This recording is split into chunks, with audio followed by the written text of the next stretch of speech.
શ્રી માતાજી બધાને। જો આપણે આજે બનાવ્યું છે રીંગણાનો બટકાનું શાક।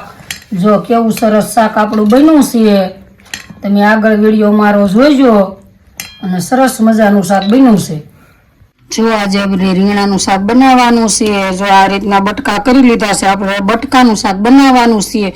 આપણે એમાં પાણીમાં નથી પલાળવાના, કાળા શેષ પડી જાય પણ તો મીઠાશ ન આવે એટલે પાણી નથી નાખવાનું બટકામાં। હવે આપણે તેલ મૂકી દીધું છે, આ તેલ આપણે મૂકી દીધું છે, આપણું તેલ આવી ગયું છે।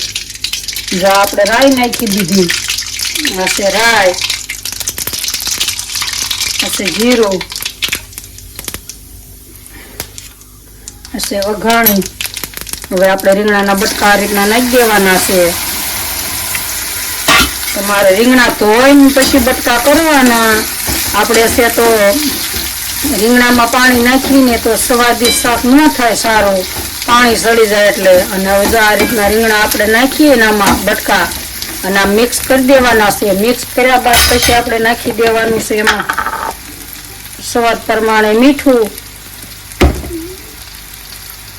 આપણે હળદર, આપણે એને મિક્સ કરી દેવાનું છે।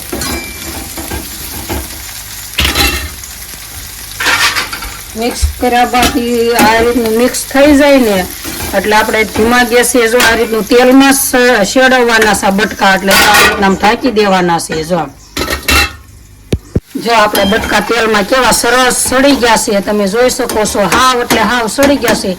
આ રીતના તમે તેલમાં સડવા દો ને એટલે બહુ સરસ શાક બને અને બહુ મીઠું હોતન પણ શાક બને।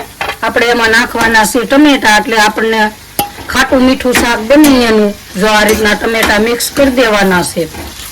જો મિક્સ થઈ જાય આ રીતના ટમેટા મિક્સ કરીને આપણે નાખી દેવાનું છે મરચું તેલમાં।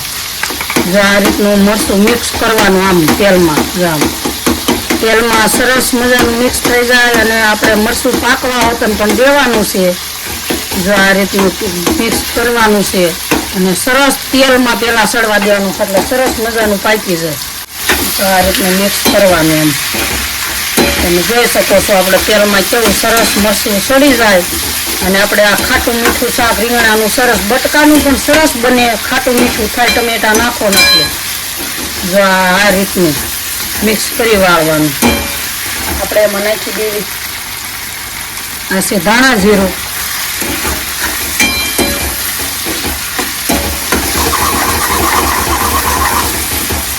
જોઈ શકો છો કેવું સરસ એમાં આ રીતનું ટમેટા રીંગણા બે સડી જાય તેલમાં, તે સડવા દેવાનું છે।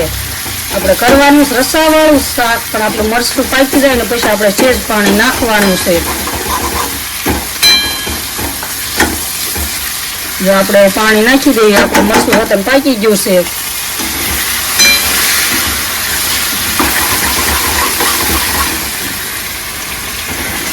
અને આ રીતનું તમે તવલામાં શાક બનાવો ને બટકાનું શાક એટલે બહુ સરસ બને છે।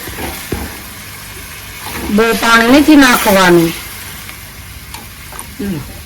આપણે હવે પાણી નાખી દીધું છે, પાણીને આપણે ઉકળવા દેવાનું છે સરસ મજાનું। જો આપણે રસો સરસ મજાનો ઉકળી ગયો છે અને આપણું શાક તમે જોઈ શકો છો કેવું સરસ સડી ગયું છે। આ છે આપણે સિંગ ખાંડેલી, એટલે સેજ રસો એનો ઘાટો થાય એટલા માટે, અને શાક પણ મીઠું લાગે એટલા માટે આ છે આપણે સિંગ ખાંડેલી, એ આપણે આમાં નાખી દેવાની છે। જો આ રીતની સિંગ ખાંડેલી નાખી દેવાની એટલે આપણને શાક સેજે કડસું ન લાગે અને સ્વાદિષ્ટ થોડુંક મીઠું લાગે આપણને શાક ખાવામાં પણ। અને જો કેવું સરસ આપણું શાક તૈયાર થઈ ગયું છે। લાઈક કરજો, શેર કરજો અને સબસ્ક્રાઈબ કરજો। હવે આપણે ગેસ બંધ કરી દેવી છે, આપણું શાક સડીને તૈયાર થઈ ગયું છે। જો આપણે રીંગણાનું બટકાનું શાક તૈયાર થઈ ગયું છે, આપણે એમાં નાખી દેવી આ છે આપણું ધાણા જીરું, આ છે આપણે ગરમ મસાલો અને આ છે આપણી કોથમરી। જો આપણું શાક તૈયાર થઈ ગયું છે।